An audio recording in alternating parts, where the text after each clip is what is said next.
Muy bien, esta primera diapositiva es para ver problemas arriba, ¿ok? En cráneo, en cabeza. ¿Estamos de acuerdo? Vamos a comenzar con la definición o definiciones de conmoción-contusión. Luego hablaremos de todos los tipos de fractura que más te pueden preguntar, incluyendo la fractura de peñasco y por último la escala de Glasgow, que es evaluar el grado de traumatismo encefalocraniano, ¿correcto? Comencemos con lo que es conmoción-contusión y fracturas de base de cráneo, ¿ok? Muy bien. Cuando hay un traumatismo craneal, doctores, ¿ok? Hay dos situaciones que se pueden dar, dos consecuencias, que sea una conmoción o que sea una contusión, ¿correcto? Muy bien, la conmoción es en la cual el trastorno del sensorio, ¿correcto? Es de muy corta duración, ¿correcto? En cambio, la contusión es un trastorno del sensorio, pero de mayor duración, ¿ok? Primera diferencia. Segunda diferencia, doctor, en la conmoción no suele haber daño evidente. No hay daño evidente. O sea, no vas a ver una lesión evidente, no vas a ver una fractura, un sangrado, ¿ok? No sé, una laceración, etc. Acá, en cambio, sí hay daño o lesión evidente. Una fractura, un sangrado, una laceración, etc. ¿Ya? La tercera diferencia, doctores, es los exámenes. En la anatomopatología o en las imágenes, ya sea tomografía o resonancia magnética, acá van a salir aparentemente normales. En cambio, en una contusión, acá sí voy a ver todo lo que ya te estaba mencionando. Ya sea en anatomopatología o ya sea en imágenes, acá sí va a salir positivo la tomografía, la resonancia magnética. Voy a encontrar un hematoma, voy a encontrar una fractura, voy a encontrar, por ejemplo, una laceración a nivel del parénquima cerebral, ¿correcto? Una hemorragia o un hematoma epidural, una hemorragia subdural, etc. Ahí sí voy a encontrar, ¿ok? Muy bien. Un clásico ejemplo, doctores, de esta conmoción es esta imagen de acá. El famoso knockout del boxeador. El famoso knockout del boxeador es una típica conmoción, ¿correcto? Ahora, recuerda, datito, existe un síndrome llamado el síndrome de segundo impacto, ¿ok? Que es cuando un paciente recibe una conmoción y recibe otra conmoción, generando un gran edema, un edema severo generalizado a nivel del parénquima cerebral, llevándolo a una gran hipertensión intracraniana y luego muerte del paciente. Eso se llama síndrome de segundo impacto. Es cuando recibe un segundo golpe, ¿ok? Después de una conmoción, ¿ok? Muy bien. Y los ejemplos, pues, doctor, de la contusión son todo lo que te he mencionado. Fracturas, hematoma epidural, hematoma subdural, hematoma intracraniano, laceraciones, etcétera, etcétera, etcétera. ¿Ok? Muy bien. Esa es conmoción-contusión. Vayamos ahora a hablar de fracturas de cráneo, ¿correcto? Vamos a comenzar, doctores, con las fracturas de base de cráneo. Y tenemos tres tipos. Para fines académicos, anterior, media y posterior, ¿correcto? Yo te voy a decir acá cuándo sospechar en una anterior, cuándo sospechar en una media y cuándo sospechar en una posterior. ¿Cuándo sospecharía en una anterior? Fíjate la equimosis. ¿Qué equimosis tiene? Claramente estamos viendo acá que es una equimosis periorbitaria. Esa equimosis periorbitaria, que suele ser bilateral, ¿correcto? Lo vamos a definir también como un signo, el famoso signo de mapache. Es un signo de mapache, como estás viendo acá, acá y acá. ¿Correcto? Muy bien. Doctor, ¿y el escape de líquido cefalorraquídeo y sangre por dónde va a ser? Cuando es anterior, va a ser a través de nariz. Cuando se escapa líquido cefalorraquídeo por nariz, se llama rinolicorrea, y cuando se escapa sangre por nariz, se llama epistaxis. Ahora, ¿cuándo sospecharé que es una fractura de base de cráneo media? Cuando la equimosis es retroauricular. Retroauricular. A eso se le llama el signo de Battle. Tú sabes que la traducción de Battle es batalla, por eso también le llaman signo de batalla, ¿ok? Y el escape de líquido cefalorraquídeo y sangre, ¿por dónde va a ser? Va a ser a través del oído. Eso se llama, cuando el líquido cefalorraquídeo, otolicorrea, y cuando es escape de sangre, otorragia, ¿ok? Y para posterior, doctores, acá vamos a ver una equimosis a nivel del velo del paladar. Y no vamos a ver escape de líquido cefalorraquídeo o sangre, ¿correcto? Muy bien. Ahora, doctor, ¿qué solicitar? Ante la sospecha de una fractura de base de cráneo anterior, media o posterior, ante la sospecha, lo que tienes que solicitar es una tomografía sin contraste. ¿Correcto? Muy bien, listo, sigamos. Vamos a ver ahora otros tipos de fractura, como son pues la fractura lineal, por hundimiento, compuesta, abierta, cerrada, diastática y una fractura llamada ping-pong. Te voy a decir qué me gustaría que te acuerdes en cada uno de ellos. ¿Ok? Primer dato, la fractura lineal. Esta es la fractura más frecuente de todas. La fractura más frecuente de todas. La fractura craneal más frecuente. Otra cosa es que te pregunten, datito, ¿cuál es la fractura facial más frecuente? Eso es diferente. Ahí sería la fractura nasal. ¿Correcto? Muy bien. Listo. Ante un TEC, lo mínimo, escucha bien esto es lo que te voy a decir. Ante un TEC, lo mínimo que tú tienes que pedir es una radiografía. ¿Ya? Y si en la radiografía te sale una fractura lineal, ¿correcto? Te sale la fractura lineal, ¿cuál es lo indicado, doctor? Lo indicado es solicitar una tomografía sin contraste, a pesar del que el Glasgow sea de 15. El simple hecho de tener fractura lineal ya se indicó su tomografía sin contraste, ¿correcto? Ahora, si la tomografía con contraste solamente nos dice, ¿sabes qué? Solamente veo fractura lineal, no hay otra cosa más. Ok, en ese caso, ¿cuál sería el tratamiento de una fractura lineal? Solo fractura lineal. Observación. Mantenerlo observado. Obviamente también le puedo dar sintomáticos, ¿no? Si es que está con dolor, ¿ya? Por el TEC, ¿correcto? Pero el manejo es observarlo, porque no vaya a ser que esto luego se convierta en un hematoma epidural, ¿correcto? No es que lo vas a meter a sala de hospitalización, sino simplemente que lo vas a tener en emergencia, en observación, ¿ya? Muy bien. Pasamos al otro, a la fractura por hundimiento. ¿Qué quiero que te acuerdes de la fractura por hundimiento? Mira, si acá tengo un pedazo de la calota, acá está el otro pedazo de la calota, ¿no? Y ahí está el pedazo fracturado, mira. Acá está el pedazo fracturado. Y acá trazo una línea punteada, y acá una flecha. Doctor, ¿qué trato de definir con esto? Recuerda, esto viene a ser la tabla externa y esta es la tabla interna, ¿correcto? ¿Cómo se define una fractura por hundimiento? Es cuando la tabla externa del pedazo fracturado pasa el límite de la tabla interna del cráneo. Y mira, ahí lo está pasando. Esa es una fractura por hundimiento, ¿correcto? Característicamente vienen con convulsiones. ¿Por qué, doctor? Porque van a irritar, pues, ¿no? Lo que es la corteza y por ende hacer descargas eléctricas y generar convulsiones, ¿correcto? Ahora, ante la sospecha o ante la vista de una fractura por hundimiento, se tiene que solicitar una tomografía sin contraste. ¿Correcto? Tomografía sin contraste. El tratamiento acá sí es netamente quirúrgico. ¿Correcto? Netamente quirúrgico. Doctor, una fractura compuesta. Ok, ¿cómo se define una fractura compuesta? Muy simple. Es aquella fractura que hace que se comunique la cavidad interna con el ambiente. ¿Ok? Entonces, es una fractura que comunica el interior con el exterior. ¿Correcto? El interior del cráneo con el exterior, con el ambiente. ¿Qué tipo de fractura sería esa, doctor? Por ejemplo, aquella fractura, mira, acá a nivel de la calota, en la cual haya desgarro de la piel, como estás viendo acá. ¿Correcto? Entonces sería con lesión acompañado de una lesión de la piel. O de repente, esa es una fractura cuando es en calota, o de repente una fractura de cráneo, ¿ya?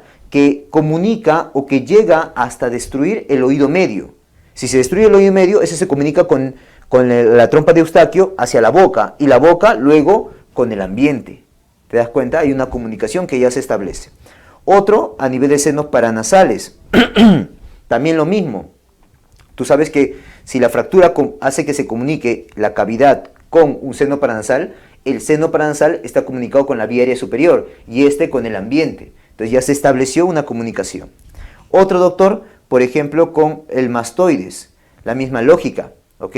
Si la fractura llega a nivel del mastoides, hace que se comunique el nivel interno con el mastoides, este mastoides con el oído medio con la trompa de Eustaquio y este con el ambiente, con la boca y con el ambiente. ¿Te das cuenta? ¿Ok? Muy bien. Entonces, cuando hay este tipo de lesiones, ¿ya? Acompañadas a la fractura, se llama compuesta, porque comunica el ambiente interno con el externo. ¿El otro cuál sería, doctor? Una fractura abierta y cerrada. ¿Cuál es la diferencia entre una fractura abierta y cerrada? Muy simple. La abierta es porque va con discontinuidad de la meninges. ¿Correcto? O sea, esto se lesiona. Discontinuidad de la meninges. En cambio, la cerrada es porque las meninges están ok, sin discontinuidad de la meninges. ¿Correcto? Muy bien. ¿Qué debes acordarte de la fractura diastática, doctor? La fractura diastática es aquella que se presenta primero en lactantes. Típico, o sea, no solamente lactantes, también se puede dar en mayores, en niños, adolescentes, adultos, pero es una fractura típica de los lactantes, la cual consiste, doctores, en que el trazo de fractura continúa, ¿no?, por la sutura craneal, es decir, dándote la separación de los huesos craneales. Ese es una fractura diastática, ¿ok? Muy bien. Doctor, ¿y qué podemos acordar de la fractura de ping-pong? Bueno, lo que me gustaría que te acuerdes es que es un tipo de fractura en tallo verde, ¿no?, que es típica de los pacientes pediátricos también. Eso también suele ser típica de los lactantes, típicamente de los recién nacidos, ¿ya? Fractura en tallo verde y típica de los lactantes, como estamos viendo a este nivel. Si quieres lo agrando para que lo veas mejor. Ahí está, ¿ves ese hundimiento? Eso fractura en ping-pong, porque parece un agujero donde puede entrar una pelota de ping-pong, ¿correcto? Muy bien, listo. Tipo de fractura entonces. Vamos a la parte inferior y veamos ahora otro tipo de fractura, una fractura del temporal, una fractura del peñasco para ser más exactos, ¿ok? Muy bien, esta fractura del peñasco hay dos tipos, la fractura longitudinal y la transversal. Doctor, la longitudinal, ¿qué trazo de fractura es? Para fines académicos y prácticos, para que te acuerdes, lo voy a trazar de esta manera. Es aquella fractura que tiene este trazo, mira, viene por acá. Este es el trazo, trazo, mira. Doctor, ¿está afectando oído externo? Sí. Y mira, llega hasta acá. ¡Praj! Oiga, doctor, rompe el tímpano y llega hasta el oído medio. Sí. Esa es la fractura longitudinal. En cambio, acá lo voy a poner longitudinal. En cambio, esta de acá, mira. Ay, carambas. A ver. Ahora sí. Esta de acá es la fractura más bien transversal. Te das cuenta que la longitudinal afecta el oído externo y el oído medio. En cambio, la transversal lo que va a afectar es el oído interno. ¿Ok? No te olvides eso. Acuérdate mi lógica. ¿Ya? Muy bien, doctor. ¿Cuál es la más frecuente? Definitivamente la longitudinal es la más frecuente, 80% de los casos. En cambio, la transversal, menos frecuente, 20% de los casos. ¿Ok? Ahora, obviamente, como están afectando el oído, van a ir con hipoacusia. ¿Qué tipo de hipoacusia te daría la longitudinal? Acuérdate, la función del oído externo y el oído medio viene a ser la transmisión y amplificación del sonido. Por lo tanto, si la fractura longitudinal lesiona el oído externo y el oído medio, entonces te va a dar una hipoacusia de transmisión, obvio.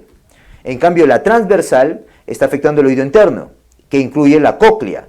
Tú sabes que el oído interno, su función con respecto a la audición, era la conversión de sonido, básicamente en la cóclea, de un sonido mecánico a un sonido neurosensorial o un estímulo nervioso. Entonces, ¿qué tipo de hipoacusia te daría si se ha lesionado? Fácil. Hipoacusia neurosensorial, también llamada de percepción, que puede evolucionar incluso a una cofosis. Doctor, ¿qué era una cofosis? Sordera absoluta. ¿Ya? Parálisis facial. Ok, doctores, recuerda que el séptimo par está muy cercano al oído, ¿ya? Pero más cercano está al oído interno comparado al oído medio y comparado al oído externo. Por lo tanto, ¿cuál crees que se asocia más a parálisis facial? El que esté más cercano. ¿Cuál está más cercano? El oído interno, o sea, la fractura transversal. Por lo tanto, la parálisis facial puede presentarse en un 50%, ¿correcto?, en las fracturas transversales y aproximadamente un 20% en las fracturas longitudinales. ¿Ok? ¿Cómo está el tímpano, doctor? Como te dije, mire el trazo de fractura. ¿Qué ha pasado acá? Doctor, está rompiendo el tímpano. Entonces, al hacer otoscopía, ¿qué va a pasar con el tímpano? Lo voy a ver desgarrado. Desgarro de tímpano. En cambio, en la transversal, el tímpano no va a estar lesionado. ¿Qué es lo que pasa? Como se lesiona acá a nivel del oído interno, pasa sangre al oído medio. Entonces, el oído medio se llena de sangre. Y cuando yo lo veo, el tímpano, acá lo veo por otoscopía, y acá está lleno de sangre, lo voy a ver violáceo. ¿Correcto? Eso se llama hemotímpano. Entonces acá voy a ver hemotímpano. ¿correcto? Muy bien, el escape de líquido cefalorraquídeo y sangre en la longitudinal va a ser a través de oído y el escape de líquido cefalorraquídeo y sangre va a ser a través de nariz, ¿correcto? O hacia la nasofaringe, ¿ya? Muy bien. Esas son fracturas de peñasco longitudinal y transversal. Muy bien, para terminar esta primera parte es la escala de Glasgow, ¿correcto? Muy importante, muy preguntable, por favor, no te puedes olvidar. Pecado capital, ir a un examen sin saber, mejor dicho, escala de Glasgow. Pecado capital, ¿ok? Recuerda que la escala de Glasgow, doctores, es para determinar la gravedad, pues, del TEC, para decir si es leve, moderado o severo. ¿Correcto? Nos basamos en 3 parámetros, la respuesta palpebral, la respuesta verbal y la respuesta motora. ¿Estamos de acuerdo? Muy bien, la respuesta verbal, como estás viendo ahí, va de 1 a 4, la palpebral de 1 a 4, la verbal de 1 a 5 y la motora de 1 a 6. ¿Ok? Tienes que aprenderte uno por uno. Doctor, la respuesta palpebral 1 es que es nada, no hay respuesta. Igual acá, nada, nada, ¿ya? En 4, ¿qué es? Apertura espontánea. El puntaje 3 es apertura, pero al llamado. Y puntaje 2 es apertura al dolor. ¿Correcto? Doctor, en respuesta verbal, simple. 1 es que no hay respuesta y el 5 es orientado. El 4, desorientado, y ya comienzo a decirte los sinónimos, o confuso. 3, que utiliza palabras inapropiadas. Y 2, palabras incomprensibles. ¿Correcto? Incomprensibles.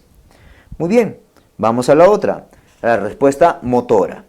1 es que no hay respuesta. ¿Correcto? El 6 es que obedece órdenes. ¿Correcto? Obedece órdenes. El 5 es que localiza dolor.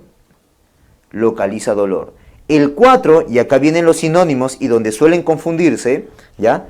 El 4 es la flexión normal. ¿Correcto? Flexión normal. O que retira al dolor. Retira al dolor. O también, si quieres, flexión unilateral. Esto no está en la literatura, eso lo digo yo, para que te acuerdes, para que no te confundas con el puntaje 3, ¿ya?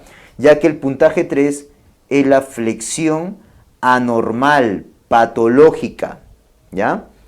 Y es una flexión, a esto también, ¿cómo le llaman? Le llaman, doctores, decorticación, postura de decorticación.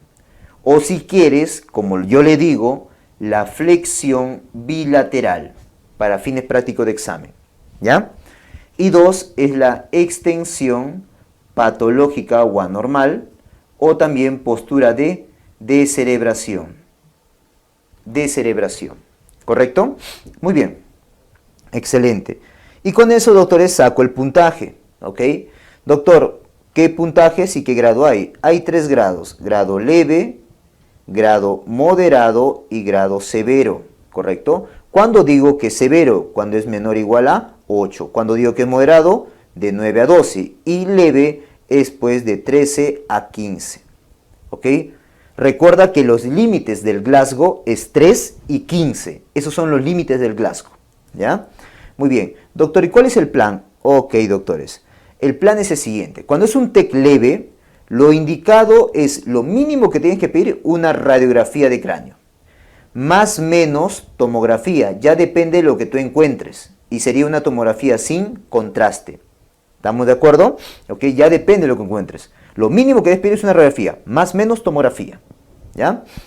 Doctor, ¿y en la moderada? En la moderada lo que tienes que pedir acá sí es una tomografía sin contraste. Y en la severa, lo primero que tienes que marcar o hacer es intubación endotraqueal. ¿Correcto? Y también pedirle su tomografía sin contraste. ¿Ok? Eso es mi sugerencia para lo que es el puntaje o el grado según la escala de Glasgow. ¿Ok? Muy bien, vamos. Muy bien, ahora veamos, doctores, hemorragias intracraneales. ¿Qué te parece? ¿Ya? Muy bien. Comencemos con, vamos a ver, epidural aguda, subagudo crónico, las subdurales, el subaracnoideo y el intraparenquimal. ¿Ok? Lo vamos a ver de manera comparativa. ¿Qué te parece? ¿Ya? Muy bien, primero, la ubicación. Doctor, ¿el epidural dónde se ubica? Se ubica entre abajo la dura madre y arriba el hueso. Entre la dura madre y el hueso. Doctor, ¿el subdural agudo dónde se ubica? Fácil, como su nombre lo dice, subdural. Debajo de la dura madre, pero encima del aracnoides. ¿Correcto? Y este subdural, subagudo crónico, igual pues, como es un subdural, encima del aracnoides, pero debajo de la dura madre. Y el subaracnoideo, obvio, ¿no? Está debajo del aracnoides y encima de la pía madre.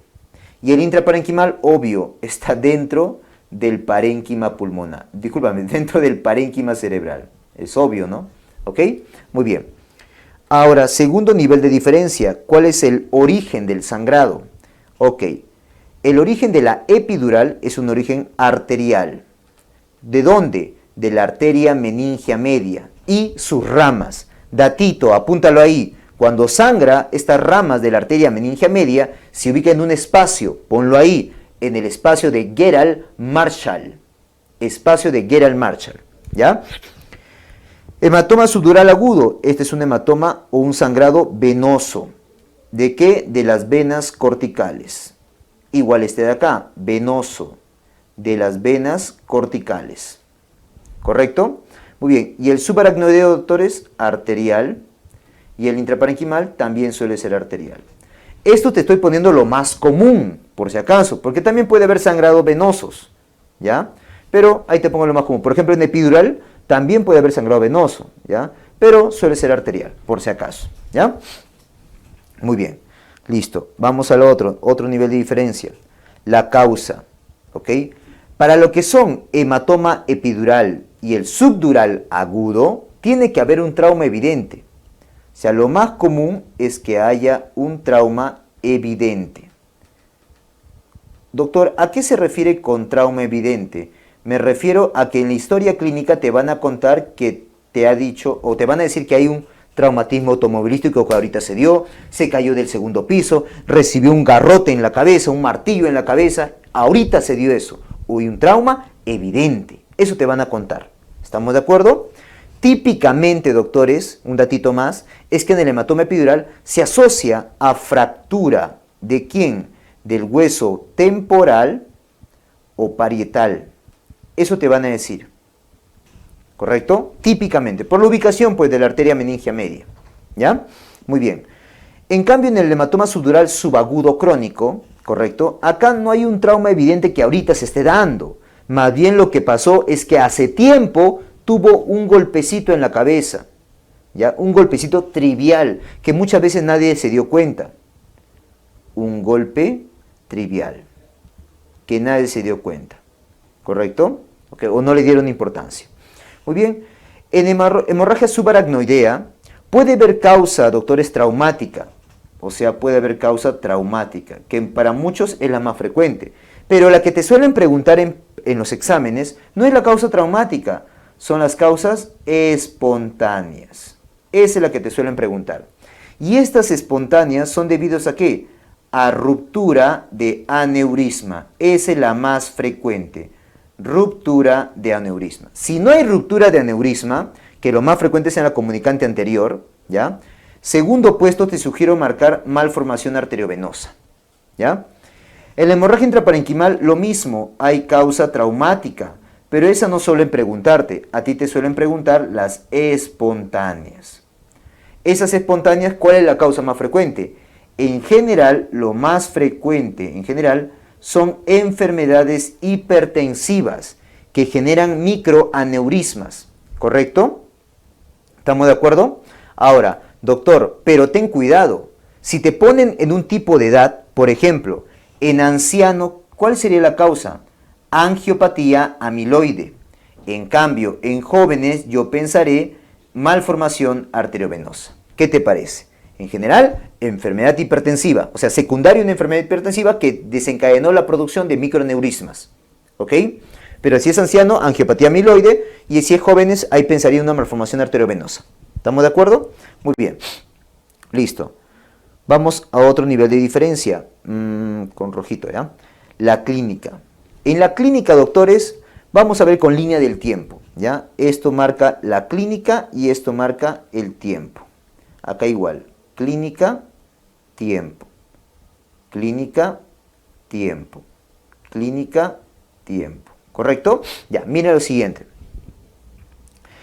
En la epidural hay una evolución típica. ¿Cuál es la típica? La que te preguntan, esta de acá. En la cual, en un primer momento, después de que se dio el TEC, el traumatismo evidente, ¿ya? Da una clínica tipo un trastorno del sensorio, pero transitorio.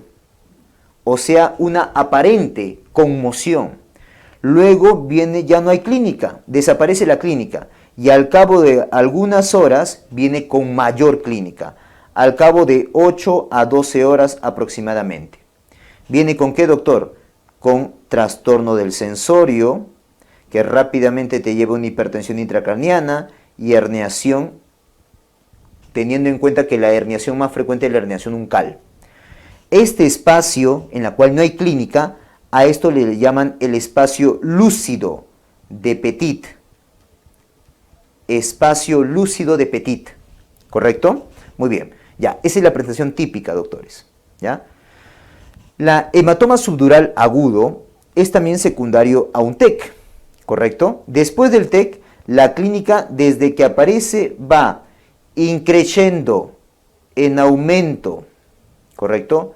Va progresiva y en incremento. Progresiva y en incremento. ¿Doctor de qué? De un trastorno del sensorio que hace hipertensión intracraniana y claramente también te lleva a una herniación, la más frecuente herniación uncal. ¿Ok? Muy bien, eso te van a contar. Además de convulsión. Toda la clínica de una hipertensión intracraniana, pues. ¿Ok? Muy bien, luego te cuento eso. Doctor, hematoma subdural subagudo crónico. Ah, por cierto, me olvidaba de temporalidades. Recuerda que se dice agudo, menos de 3 días de evolución. Subagudo, de 3 días a 3 semanas. Y crónico, más de 3 semanas de evolución. ¿Correcto? Ya, entonces, si es subagudo crónico, se demora bastante tiempo. Entonces, la clínica es también progresiva, pero más lentita. Progresivo, lento, ¿ok? Y la clínica es una clínica heterogénea, o sea, te pueden decir que tiene una focalización, una convulsión, poco a poco se va decayendo el abuelito. ¿Abuelito? ¿Por qué dice abuelito, doctor? Apúntalo, porque el hematoma subdural subagudo crónico son típicos ¿de quién? De los ancianos, aquellos que toman antiagregantes plaquetarios, anticoagulantes tipo warfarina, ¿correcto? O alcohólicos. En esos pacientes se desarrolla un hematoma subdural subagudo acrónico. O sea, en ese contexto te lo van a decir. El subaracnoideo, doctor, ok, es aquel que ni bien se da, ok, acá fue el golpecito trivial, ¿no? ¿Te acuerdas? Ya. Acá, ¿qué fue? Acá de manera espontánea, ok, de un momento a otro hace esta clínica. Una clínica súbita, muy aguda, ¿ya? Muy rápida, en la cual se caracteriza ¿por qué?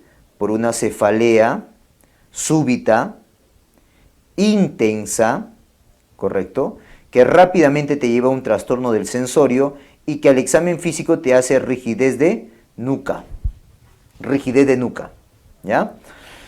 El otro, el hematoma intraparenquimal, igual, acá está la clínica, acá está el tiempo, ¿ya? Entonces, ¿qué te van a decir ahí? Doctor, te van a decir que desde el momento que se dio, también rápidamente va a tener focalización, ¿correcto? Bueno, voy a poner acá también rápido. Una clínica también rápida, ¿correcto? En la cual hace focalización, trastorno del sensorio, hipertensión intracraniana. ¿Ok? Muy bien.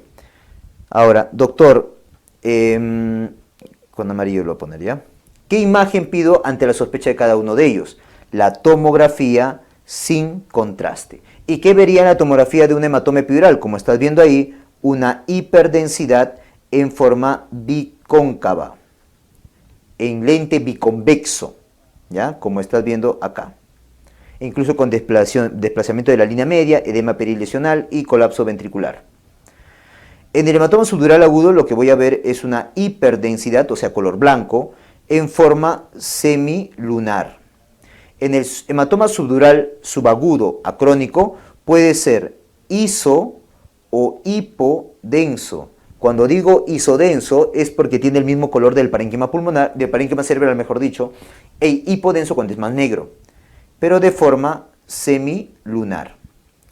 Acá en el hematoma subaracnoideo debes acordarte de lo que es la clasificación de Fisher, ¿ok? En la cual el grado 1 es cuando no hay sangrado. Grado 2 es cuando el sangrado tiene un grosor en el espacio subaracnoideo menor de 1 milímetro, ¿correcto? Que sería este de acá. Este es el 2, este es el 1. Grado 3 es cuando el espesor en el espacio subaracnoideo del sangrado tiene mayor a 1 milímetro de diámetro, ¿no? O de grosor, mejor dicho. Y grado 4, doctores, es cuando tiene pues una hemorragia intraparenquimal o intraventricular, ¿ya? Este grado 3 y este grado 4, por ejemplo, ¿ya? Esa es la escala de Fisher, ¿ya? Doctor, y en el intraparenquimal, bueno, claramente vamos a ver pues esta hiperdensidad, ¿no? Vamos a ver una hiperdensidad. ¿Y dónde se va a ubicar? Ahí tienes que acordarte la ubicación. El número 1, el lugar más frecuente es el putamen. Segundo puesto, cápsula interna. Tercer puesto viene a ser el tálamo. Y el cuarto puesto, la cápsula externa. ¿Correcto? Muy bien. Tratamiento, doctor. Ok, para el manejo, ya, acá en hematoma epidural, puede darse manejo por observación, manejo expectante, pero no es lo que te preguntan. A ti que te preguntan, el manejo quirúrgico, que incluye craneotomía más drenaje más ligadura arterial. Acá también se puede plantear la observación, el manejo expectante, pero no es lo que te preguntan. Generalmente te pregunta, la pregunta va dirigida a cirugía, que es craneotomía más drenaje, ¿correcto? No ligadura porque no es arteria, es venoso. En el subdural subagudo crónico, doctores, puedes plantear manejo, observación o expectante, ¿correcto? Principalmente también porque son ancianos, ¿ok? Si no, si vas a plantear cirugía, sería trepanación, ¿correcto? Más drenaje. Trepanación más drenaje. Para el hematoma subaracnoideo, recuerda un datito, antes que me olvide. ¿Qué pasaría si la tomografía te sale negativa? Ahí tienes que pedirle punción lumbar para evaluar el líquido cefalorraquídeo, el cual te daría diagnóstico de una hemorragia subaracnoidea si hay presencia de hematíes. Recuerda que normalmente en el líquido cefalorraquídeo no hay hematíes, ¿ya? Muy bien. Entonces, ¿qué trato de hacer en el manejo? En el manejo, doctores, lo que trato de hacer es evitar dos cosas: el resangrado y el vasoespasmo. Eso es lo que trato de evitar, ¿ok? Y la cirugía que tengo que hacer, ¿no?, es para la reparación quirúrgica del aneurisma. Pregunta clásica de examen. Reparación quirúrgica del aneurisma, porque te he dicho que es la causa más frecuente, ¿ya? Y el hematoma intraparenquimal, doctores, manejo médico, que incluye el manejo de la presión arterial y el manejo de la PIC, y solamente en ciertas situaciones, manejo quirúrgico. Por eso voy a poner acá más menos, porque no siempre se opera un intraparenquimal, solamente, doctores, en ciertas situaciones. Por ejemplo, cuando es cerebelar, por ejemplo, cuando es, o sea, fosa posterior, o por ejemplo, cuando es más superficial, ¿ok? Superficiales en el parénquima, ¿no? Porque si están muy adentro, no vas a entrar, pues no vas a poder operarlo, ¿ya? Muy bien. Listo, esos son los datos que quiero que te acuerdes de las hemorragias intracraneales. Muy bien, ahora sí pasamos a hablar, doctores, de hipertensión intracraneana, ¿ok? Nos ubicamos ahí en la parte superior, listo. Lo primero que vamos a hacer es definir, doctores, ¿ya? ¿Cuándo una PIC es normal? La PIC es normal cuando está entre 5 a 15 milímetros de mercurio. ¿Estamos de acuerdo? Cuando hablo de que la PIC está aumentada, o sea, de hipertensión intracraneana, obvio, cuando es más de 15 milímetros de mercurio, o también cuando es más de 20 centímetros de agua. ¿correcto? ¿Te acuerdas que existe una teoría? La teoría de Monro y Kelly. ¿Qué dice la teoría de Monro y Kelly, doctores? Dice que el volumen intracraneal, ¿correcto? El volumen intracraneal depende del... Voy a ponerlo bajito mejor, ¿ya? Abajito, ahí está. El volumen intracraneal depende del volumen, es igual al volumen sanguíneo cerebral más el volumen parénquima cerebral más el volumen del líquido cefalorraquídeo. ¿Correcto? ¿Ok? Eso dice que es la fórmula de Monro y Kelly. Ahora, la teoría de Monro y Kelly dice lo siguiente. Cuando aparece, mira, este es el volumen sanguíneo cerebral, venoso y arterial. Este es el volumen de parénquima cerebral, ¿correcto? Y este es el volumen de líquido cefalorraquídeo, ¿ya? Mira, cuando aparece un volumen que no estaba en la fórmula, ¿ya?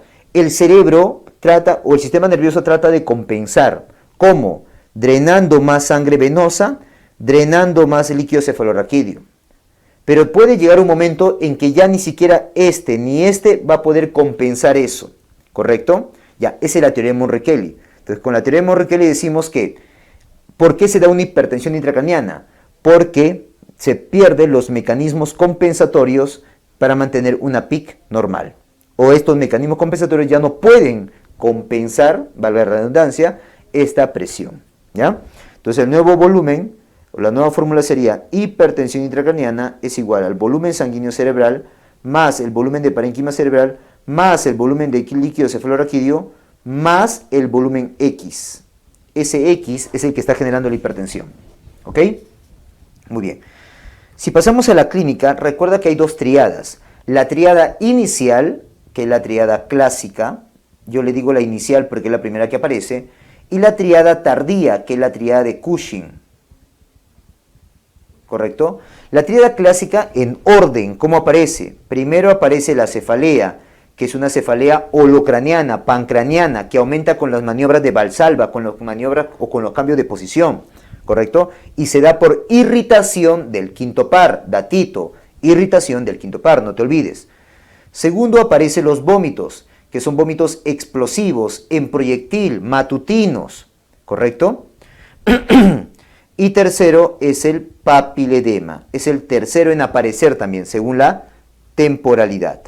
¿Correcto? El último en aparecer es bilateral y se da por compresión del nervio óptico. Es por compresión del nervio óptico. En la tríada de Cushing no hay una secuencia, por si acaso, ¿ya?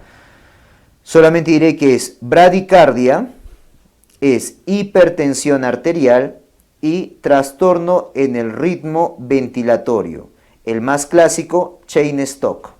¿Ok? Ahora, no solamente voy a ver eso, también puede haber complicaciones neuroendocrinas. ¿Qué complicación neuroendocrina quiero que te recuerdes? Lo siguiente, por ejemplo, a nivel de la hipófisis. Tú sabes que la hipófisis tiene dos partes, la hipófisis anterior y la hipófisis posterior. La anterior, doctores, es también llamada adenohipófisis. Adenohipófisis. Y la hipófisis posterior es también llamada neurohipófisis. ¿Correcto? Ya.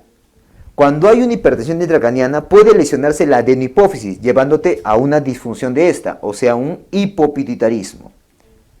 Hipopituitarismo. Hipopituitarismo. ¿Ok? Y por lesión de la neurohipófisis, ¿correcto? Vamos a ver alteración de la ADH, o sea, de la hormona antidiurética, de la vasopresina, la cual vamos a tener tres, doctores, complicaciones, ¿ok? Por ejemplo, ¿cuál de ellas? El CIHAT, secreción inadecuada de hormona antidiurética, la cual te llevaría a una hiponatremia, ponla ahí, te lleva una hiponatremia. El otro, te puede dar una diabetes insípida, la cual te llevaría a una hipernatremia. Y por último, el cerebro perdedor de sal, el cual te llevaría a una hiponatremia. ¿Ok? Tres complicaciones por alteración de la neurohipófisis y de la ADH o vasopresina. ¿Ok? Muy bien. Con respecto al tratamiento, doctores, tenemos que recordar lo siguiente. ¿Dónde lo vamos a manejar? El lugar para manejar una hipertensión intracraneana idealmente es...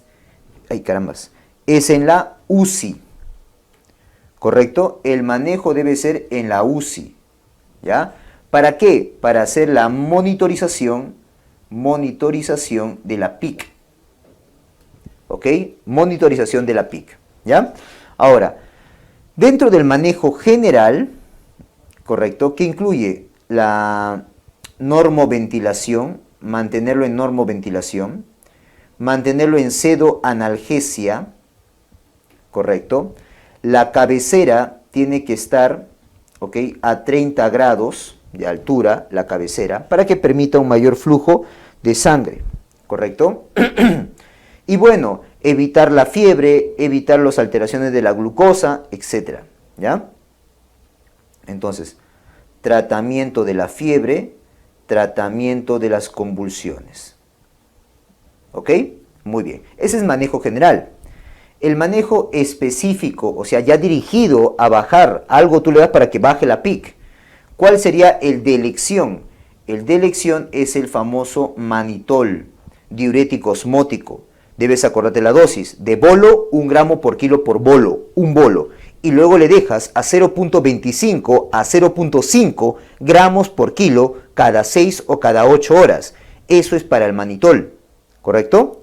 Que es el tratamiento de elección a una hipertensión intracraneana, mejor aún, por TEC, ¿ok? Otro que podrías dar, ¿ya?, es la soluciones hipertónicas. Soluciones hipertónicas también. Este manitol le puedo agregar incluso también la furosemida, ¿ya? Podría agregarle furosemida también, más o menos. Otro es que utilice dexametasona, pero ten cuidado.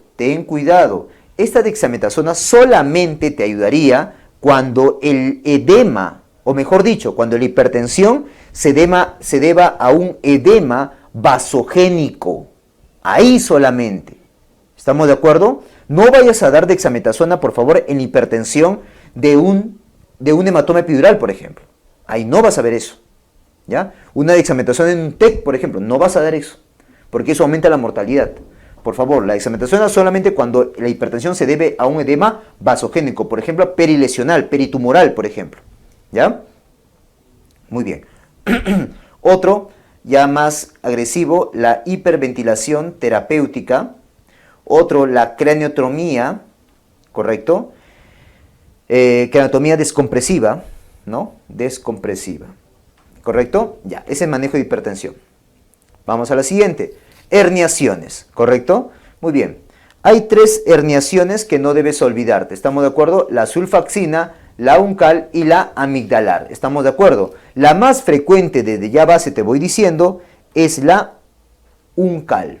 Esta es la más frecuente de las 3, o de todas en general, ¿ya? Muy bien, recordemos, la sulfaxina, ¿por qué se da? ¿Ok? Este es porque se da una herniación. Lo que está herniándose es el gyrus singuli, que viene a ser esta porción de acá. Esto de acá se está herniando hacia el otro lado. Sulfaxina, ¿ya? En la herniación uncal, lo que se está herniando, ¿qué es? Esto de acá, que es el uncus. Esto se está herniando. Entonces, es una herniación del uncus, ¿correcto? Muy bien. En cambio, en la amigdalar, esto está lo que se está herniando. Las amígdalas cerebelosas. Entonces, una herniación amigdalar de las amígdalas cerebelosas. Primer nivel de diferencia. ¿Ok? Segundo nivel de diferencia. ¿Qué se está lesionando cuando hay una herniación? Sulfaxina. Lo que se lesiona es el lóbulo frontal. ¿Correcto? Y también la arteria cerebral anterior. Y por ende, si se va a comprometer la arteria cerebral anterior, se va a comprometer la cara interna de los hemisferios cerebrales. O sea, el hemisferio, ¿correcto?, medial. Eso se va a comprometer, ¿ya? Muy bien. La uncal, doctores, lo que se lesiona es el mesencéfalo, ¿correcto? Mesencéfalo. Y ahí nomás, al costado del mesencéfalo, está el tercer par, Entonces se lesiona el tercer par también. Y también se lesiona la primera motoneurona, o sea, la vía piramidal. ¿Correcto? La vía piramidal, ¿ya? También se puede lesionar la arteria cerebral posterior, por si acaso. Lesión de la arteria cerebral posterior. En la amigdalar, doctores, lo que se va a lesionar es el bulbo. ¿Correcto? Y recuerda que ahí está el centro respiratorio y el centro cardíaco. No te olvides eso. Doctor, ¿qué clínica me va a dar? Ok, como hay una lesión, ¿no?, del lóbulo frontal, entonces va a haber trastorno de conducta. Trastorno de conducta. Y como hay una lesión del hemisferio, de la cara interna de los hemisferios cerebrales, entonces va a haber una paraparesia. Porque recuérdate que, según el homúnculo, ahí está, pues, doctores, el área motora de los miembros inferiores. Entonces te va a dar una paraparesia, ¿ya? En la inervación nuncal, por lesión del tercer par, doctores, lo que va a haber es una midriasis, que es una midriasis localizadora, es una midriasis ipsilateral y con compromiso del hemicuerpo contralateral, ¿correcto? Hemiparesia contralateral a la lesión, ¿ya? Acompañado todo esto de un trastorno del sensorio. En la herniación amigdalar lo que va a haber, doctores, como el bulbo se lesiona, en el bulbo está el centro respiratorio y el cinto cardíaco. Entonces, el paciente comienza a hacer ¿qué cosa? La famosa tríada de Cushing. Y como te dije, esta tríada de Cushing es algo tardío. A la vez que es un cuadro tardío, es un paso a la vez previo al paro cardiorrespiratorio. Y olvídate, de ese ya no sale. Paro cardiorrespiratorio. Y ya no sale. ¿Ok? Muy bien, vamos. Muy bien, veamos ahora, doctores, hidrocefalia normotensiva y la hipertensión intracraneana benigna, ¿ok? Lo he puesto ahí porque algunos se confunden con lo que es hipertensión intracraneana. Veamos, hidrocefalia normotensiva e hipertensión intracraneana benigna, ¿ya? La etiología en la hidrocefalia normotensiva, doctores, viene a ser, pues, lo más frecuente idiopático, veto a saber. Pero puede haber causas secundarias, como por ejemplo, doctores, un traumatismo encefalocraniano, una hemorragia subaracnoidea, secundario a una meningitis, por ejemplo, o secundario a un tumor, por ejemplo, ¿correcto? Esas serían las causas. Doctor, en la clínica, esta es una hidrocefalia, o sea, acumulación de líquido cefalorraquídeo en ventrículos laterales, ¿ya? Pero normotensiva. O sea, la PIC no está aumentada, doctor. No, no está aumentada. Por lo tanto, no voy a ver, pues, las triadas de la hipertensión intracraneana. Entonces, ¿qué clínica voy a ver acá? Acá voy a ver otra triada, conocida como la triada de Hacking-Adams. La triada, correcto, de Hacking, con K, Adams. ¿Correcto? Doctor, ¿y esa triada qué incluye? 1, la demencia. ¿Correcto? 2, incontinencia urinaria. Y 3, doctores, alteraciones en la marcha. Te pueden decir también ataxia. Alteración en la marcha, incontinencia urinaria y demencia. ¿Estamos de acuerdo? Para el diagnóstico, doctores, si tú le pides una punción lumbar, la presión va a salir normal. Entonces es normotensiva. Pero si le pides imágenes, ¿qué voy a ver? Vas a ver lo siguiente. Dilatación de ventrículos laterales. Dilatación, y ahí está el diagnóstico. Dilatación de ventrículos laterales con una presión normal, una PIC normal, ok. Una PIC normal, ok. Eso se llama hidrocefalia normotensiva.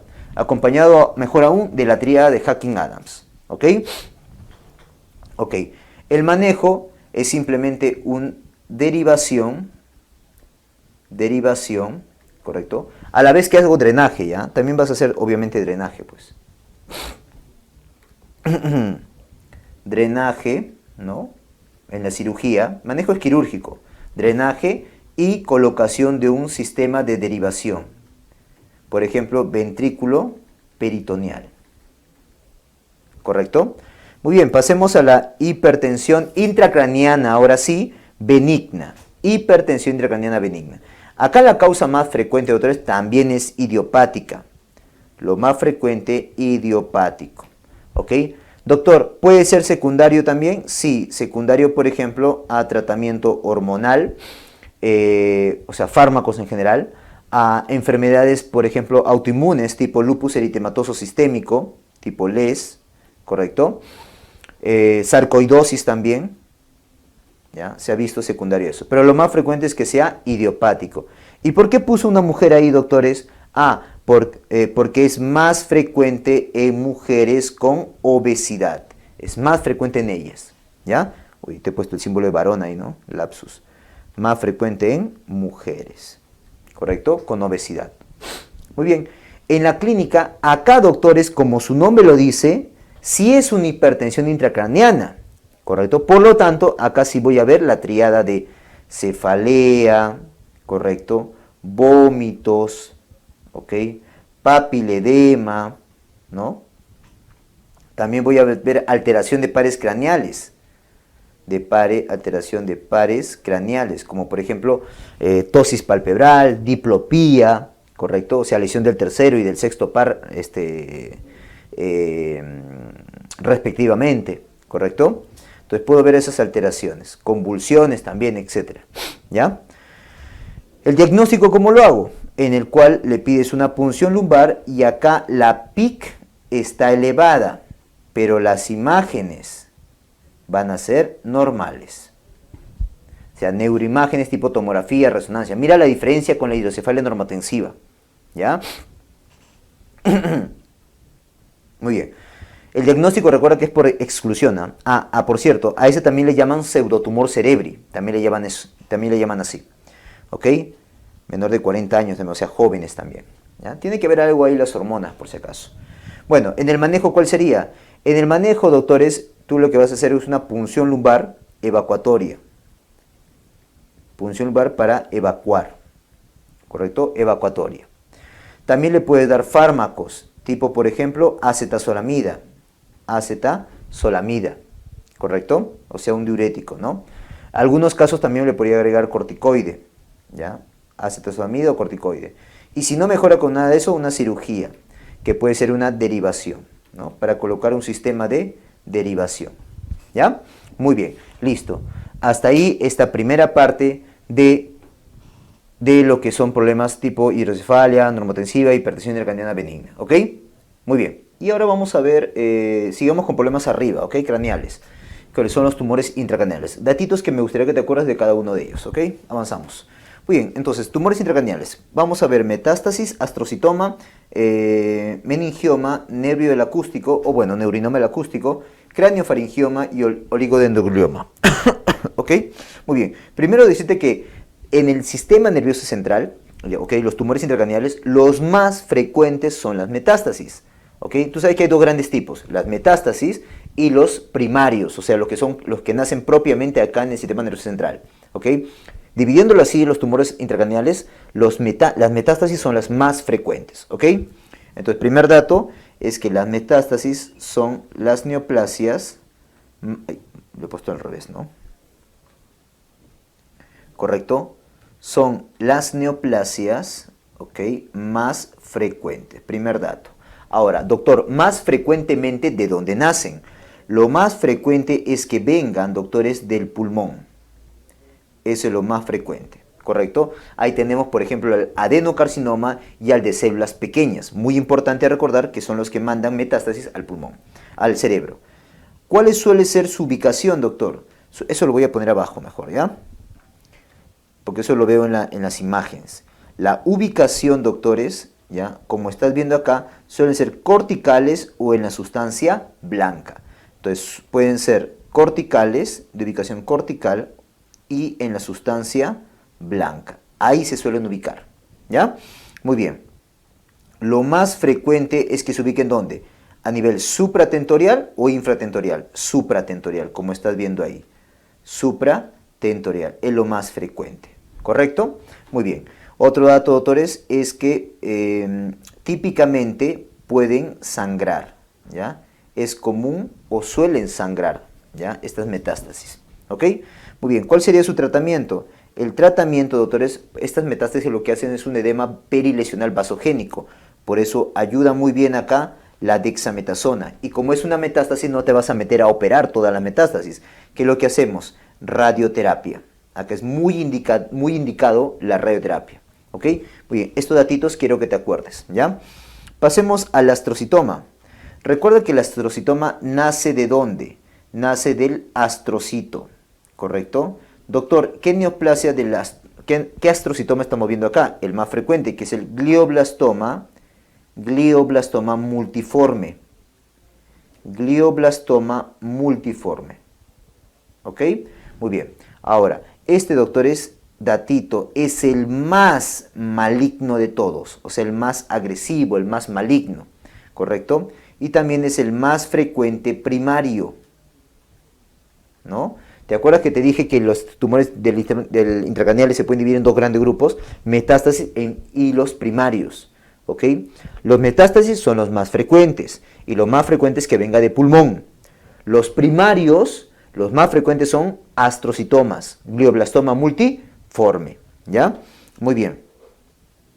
Y esta no suele hacer metástasis, no suele hacer metas fuera del sistema nervioso central, ¿correcto? Y al igual que el anterior, lo más frecuente es que sean también supratentoriales, como estamos viendo acá. En la neuroimagen lo que voy a ver son densidades diferentes, heterogéneas. Voy a ver densidades heterogéneas en la neuroimagen, como estamos viendo, negrito, blanquito, negrito, blanquito. ¿Ok? Tratamiento, corticoide, cirugía y radioterapia. ¿Ya? Pasemos al meningioma. El meningioma, doctores, son tumores benignos. ¿Ya? Y esto es típico o más frecuente en mujeres añosas, mujeres viejitas. ¿Ok? Ahora, ¿de dónde nacen? Nacen de la leptomeninges. Doctor, ¿qué son las leptomeninges? Te acordarás pues que las leptomeninges son las meninges blandas, o sea, aracnoides y pía madre. La meninge dura, o también llamada paquimeninges, es la dura madre, ¿correcto? Cuando digo leptomeninges me refiero a las meninges blandas, aracnoides y pía madre. ¿Correcto? Y muchas veces, datito, se asocia a CEA de mama.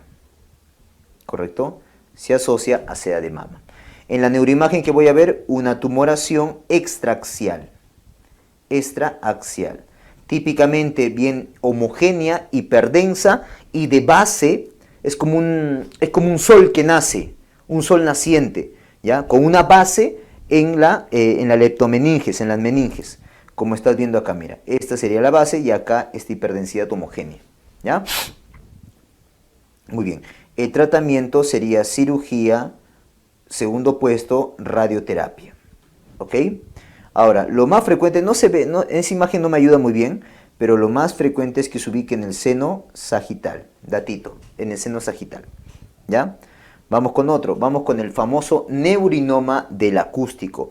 Este también es un tumor benigno. ¿Que nace de dónde? Nace del octavo par craneal. Lo más frecuente es que nazca de la rama vestibular. Acuérdate que el octavo par craneal, ¿ok?, tiene un tronco y del cual salen dos ramas, la rama vestibular y la rama coclear. Lo más frecuente es que nazca ¿dónde? En el tronco, en el coclear o en el vestibular. En el vestibular es lo más frecuente, ¿ya? Tumor benigno. También conocido este, doctor, como un tipo de schwannoma. También conocido como un tipo de schwannoma, ¿ya? Porque es un tumor que nace de la célula Schwann, ¿ok? ¿Qué más, doctor? Se asocia, ¿ok?, cuando es bilateral, las bilaterales se asocian a neurofibromatosis tipo 2. Las bilaterales se asocian a neurofibromatosis tipo 2. Otro dato epidemiológico, doctores, es que es la tumoración más frecuente del ángulo pontocerebeloso. Tumoración más frecuente del ángulo pontocerebeloso, ¿ya?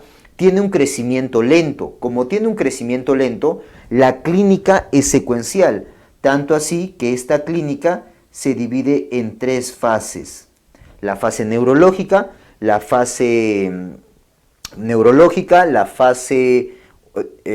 primero la fase otológica, luego la fase neurológica y luego la fase de hipertensión intracraniana. ¿Correcto? Muy bien. ¿Qué hace la imagen? Bueno, hay que pedir, doctores, una resonancia magnética, ¿ya? y esto lo vamos a ver una tumoración, pues ¿dónde? En el ángulo pontocerebeloso. Eso es lo que vamos a ver. Tratamiento, doctores, es quirúrgico, ¿ok? Quirúrgico. Muy bien. ¿Qué más, doctor? Pasemos al cráneo-faringioma, ¿ya? El cráneo-faringioma son masas, ¿ya? Masas quísticas. Son masas quísticas. ¿De dónde nacen? De la bolsa de Rathke. Nace de la bolsa de Rathke. ¿Correcto? ¿Ok? Y este suele ser más frecuente en niños y adolescentes, o sea, de edad pediátrica. ¿Correcto? En la clínica hay algo muy característico. Como su ubicación en la tomografía, voy a ver que su ubicación es supracelar, o sea, encima de la silla turca, ¿correcto? Entonces puede comprimir al quiasma óptico. Por eso típicamente vienen con una hemianopsia en la clínica, hemianopsia bitemporal, ¿correcto? Bitemporal, ¿ya? Y esa hemianopsia bitemporal suele comenzar en las partes inferiores o en los cuadrantes inferiores, ¿ya? Típico. Muy bien, el tratamiento, doctor, cirugía más menos radioterapia, ¿ok? Por último tenemos aquí, vamos a terminar con el rojito oscuro, el oligodendroglioma.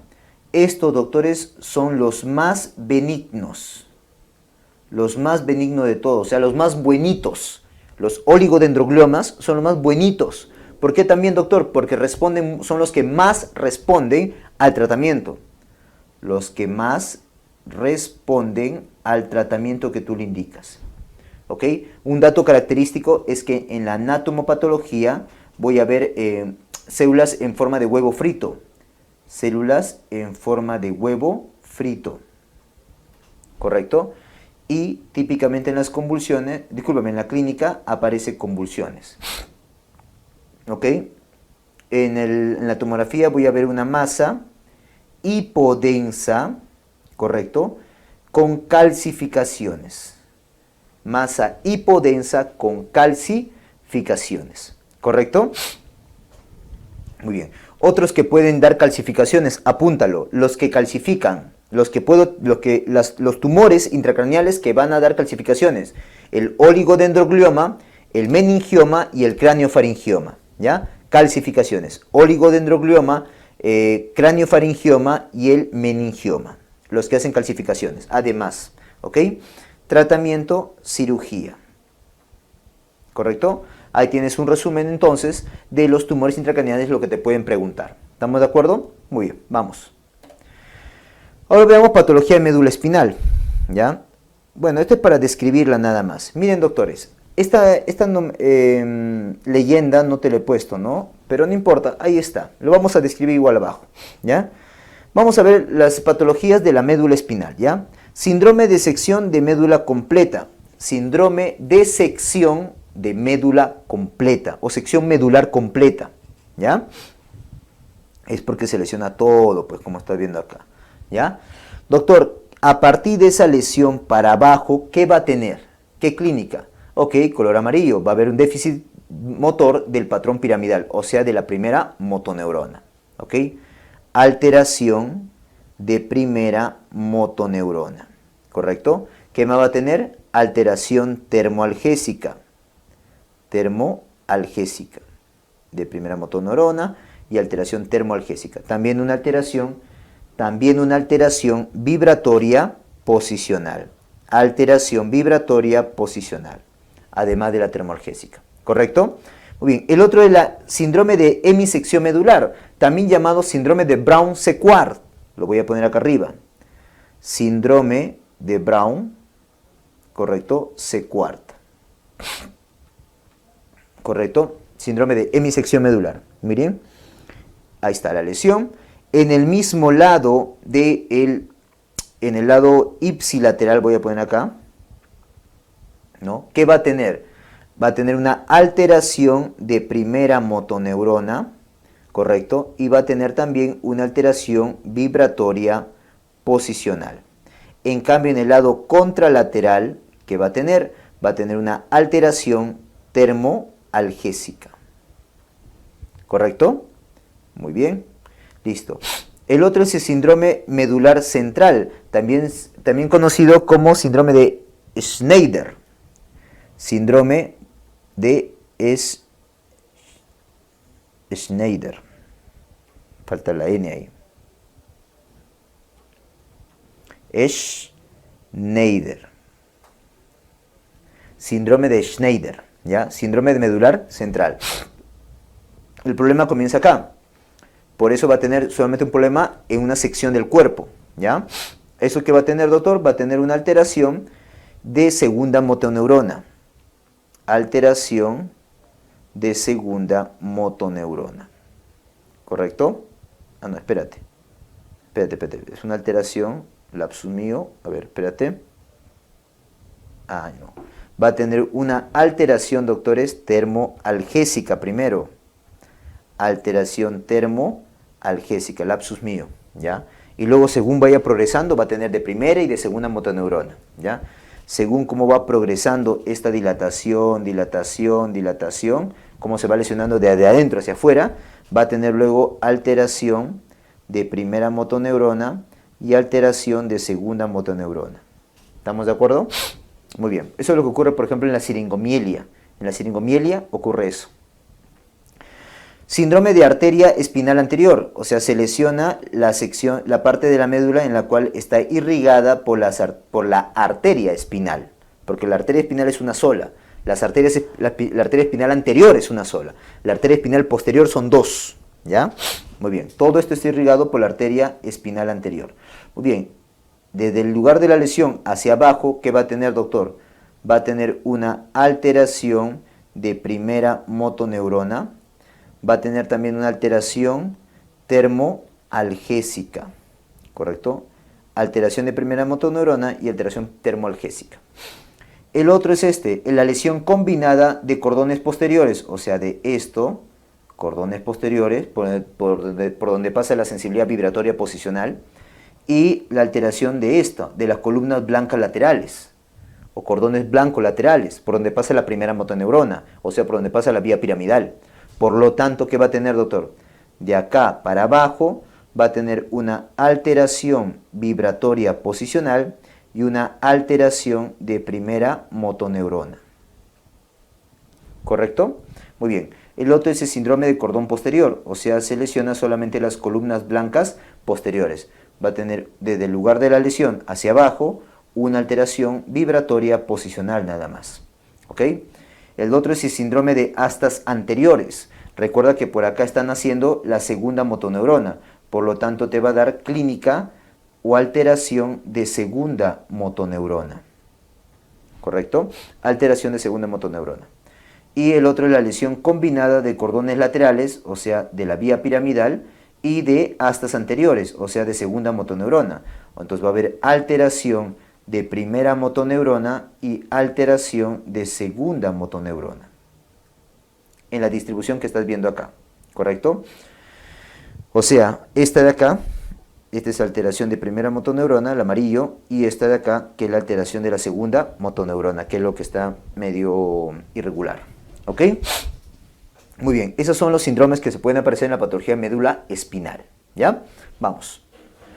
Muy bien, ahora continuemos con la patología de médula espinal y columna. Vamos a ver hernia discal primero, ¿ok? Vamos a ver. Hay dos hernias discales, ¿ok? A ver, primero, la hernia discal, su lugar más frecuente es a nivel lumbosacro. Le podemos llamar lumbar o lumbosacro. Y el segundo lugar más probable de una hernia discal es a nivel cervical, ¿ok? Ya, doctor, ¿dónde se ubica? O sea, ¿entre qué vértebras se va a ubicar ese deslizamiento o esa herniación? Ok, esto se ubica entre la vértebra C6 y C7, ¿correcto? Doctor, ¿qué tipo de desplazamiento, ¿no?, de ese disco intervertebral va a tener? El tipo de desplazamiento del disco intervertebral, o sea, de la herniación, es a nivel o desplazamiento, así ponlo, desplazamiento foraminal. Desplazamiento foraminal, ¿ok? Doctor, en cambio en la región lumbar, ¿en qué vértebras se va a ubicar? Como te dije, lumbosacro, que es la más frecuente. Esta es la más frecuente. Entre la vértebra L5 y S1. Y el desplazamiento más frecuente, vamos a ponerlo así mejor, ¿ya? Ahora sí, desplazamiento más frecuente es el foraminal. Foraminal. En cambio acá el desplazamiento más frecuente es el posterolateral. Posterolateral. ¿Correcto? Muy bien. Ahora, el dolor. Estos pacientes van a venir con dolor de miembro superior, cuando es una herniación a nivel cervical entre C6 y 7, el dolor va a ser por el recorrido del nervio. Ah, me olvidaba. ¿Qué raíz nerviosa acá se afecta? La raíz nerviosa que se va a afectar o se va a lesionar es la C7. En cambio acá la raíz que se afecta viene a ser la S1. ¿Correcto? ¿Ok? Entre la vértebra C6 y C7, claro, y se afecta la C7 y acá la S1. ¿Correcto? ¿Estamos de acuerdo? Muy bien. No olvidarse eso, por favor. ¿Ya? Muy bien. Sigamos acá. Listo. Ahora, doctor, si se afecta la raíz C7, ¿no? Si se afecta la raíz C7, entonces el dolor va a tener este recorrido. Desde acá, mira. Desde acá. Desde el cuello hacia toda la pared posterior del miembro superior. ¿Eso cómo se llama? Cervicobraquialgia. Cervicobraquialgia. El dolor se llama cervicobraquialgia. En cambio acá, como se afecta la raíz S1, viene desde acá, mira, desde el glúteo. Toda esta zona va a tener dolor hasta el pie. ¿Eso cómo se llama? Lumbociática. ¿Correcto? Lumbociática. Muy bien. ¿Cuál es el déficit motor, doctor? Ok, si es que va a haber déficit motor, acá sería que no puede extender el codo, o sea, no puede hacer esto, no va a poder, porque depende de ese 7. No puede hacer la flexión, extensión de muñeca, y tampoco puede, o mejor dicho, puede llegar a perder el reflejo tricipital. ¿Ok? Si es que hubiera un déficit motor. En la lumbosacra, ahí, doctores, el problema es que no va a poder extender cadera, no va a poder flexionar rodilla, ¿correcto? No va a poder hacer una flexión plantar del pie, obvio, ¿no? Y no puede hacer tampoco la eversión del pie. Y podría perder el reflejo de Aquiles, el reflejo aquiliano. ¿Estamos de acuerdo? Todo eso es lo que podría perderse si es que se compromete o si hay un déficit motor. ¿Ok? Por compromiso de esta raíz, de la raíz S1. Lo que te comenté acá, por compromiso de la raíz C7. ¿Ya? Ahora, ¿qué examen voy a pedir, doctor? Ok. El examen que debe solicitar, obviamente, doctores, va a ser resonancia magnética. Resonancia magnética, resonancia magnética. ¿Correcto? ¿Ok? Pero también durante el examen físico puedo hacer maniobras. La maniobra de Spurling. La maniobra de Spurling. ¿Correcto? O si no, después de hacer la maniobra de Spurling, haría la maniobra de liberación. Maniobra de liberación, o mejor dicho, maniobra de alivio del dolor. Me estoy confundiendo con vértigo paroxístico. Maniobra de alivio del dolor. ¿Ya? La maniobra de Spurling es cuando pones al paciente sentado, tú te ubicas detrás de él, agarras la cabeza de él con una ligera extensión y presionas hacia abajo. Presionas hacia abajo y dirigido hacia el lugar donde tiene la braquialgia. Y eso va a desencadenar dolor. ¡Ah! Va a gritar el paciente. Luego le dices, señor, ahora vamos a calmar ese dolor. Levantas, haces una abducción del miembro superior. Y eso calma el dolor. ¿Ya? Esa es la maniobra de Spurling y de alivio del dolor, respectivamente. ¿Ya? Doctor, ¿qué maniobra hago acá? La famosa maniobra de Lassegue. Maniobra de Lassegue. Y hay otra maniobra también, que es la maniobra de Bragard. Maniobra de Bragard. ¿Correcto? Doctor, ¿cuál es el manejo? Otro colorcito vamos a poner. El manejo, doctores, primero siempre es manejo médico. En los dos casos. Primero, siempre manejo médico, ¿correcto? Y si no va bien con el manejo médico, manejo quirúrgico. Manejo quirúrgico, ¿ya? El manejo quirúrgico es la disectomía. Disectomía, ¿ya? Muy bien. Vamos. Pasemos a la fractura de columna lumbar. En fractura de columna lumbar quiero que te acuerdes por lo menos estas de acá. La fractura de Jefferson, la fractura del ahorcado y la fractura del odontoides. Me parece importante que recuerdes, ¿ok? La fractura de Jefferson, ahí se fractura ¿qué cosa? Acá se fractura la vértebra C1, o sea, el llamado atlas, ¿ok? Pero ¿a qué nivel del atlas, doctor? A nivel de los arcos, ya sea anteriores y posteriores, y de manera bilateral. Se fractura los arcos anterior y posterior de manera bilateral. O sea, como estás viendo las flechas rojas acá, lo voy a agrandar para que lo veas, acá, acá, acá y acá. Eso es lo que se ha fracturado, ¿correcto? Muy bien. ¿Cuál es el mecanismo de la lesión? Ok, el mecanismo, doctor, es primero que es una fractura por estallido. Fractura por estallido. ¿Por qué mecanismo? Por una fuerza que viene en sentido vertical, desde arriba hacia abajo. Mecanismo de fuerza vertical. De esta manera, mira, vamos a ver. Viene por acá, presiona a este nivel y hace que esto se rompa acá y se desplaza para este lado. Se rompe acá y se desplaza para este lado. O sea, la fuerza viene por acá, rompe los arcos y los pedazos fracturados se van hacia un lado cada uno. ¿Correcto? Ya. Esta fractura de Jefferson, correcto, que es una fractura por estallido de C1, o sea, del atlas, ¿no? Puede ir como no ir con lesión o ruptura del ligamento transverso. Entonces puede ser sin o con ruptura del ligamento transverso. Cuando es con ruptura, a eso se le llama inestable. ¿Ok? Muy bien. Vamos a la otra, vamos a la fractura del ahorcado. Esta es una fractura de la vértebra C2. ¿Pero qué se fractura ahí, doctor? O sea, del axis, ¿no? Del axis, que es el C2. Se fractura a este y a este nivel, o sea, a nivel de los pedículos. Tú sabes que esa rama, desde la cuerpo vertebral hacia las apófisis transversas, se llama pedículo, ¿correcto? ¿Ok? Muy bien. Ahí está. ¿Ya? Entonces, una fractura de los pedículos.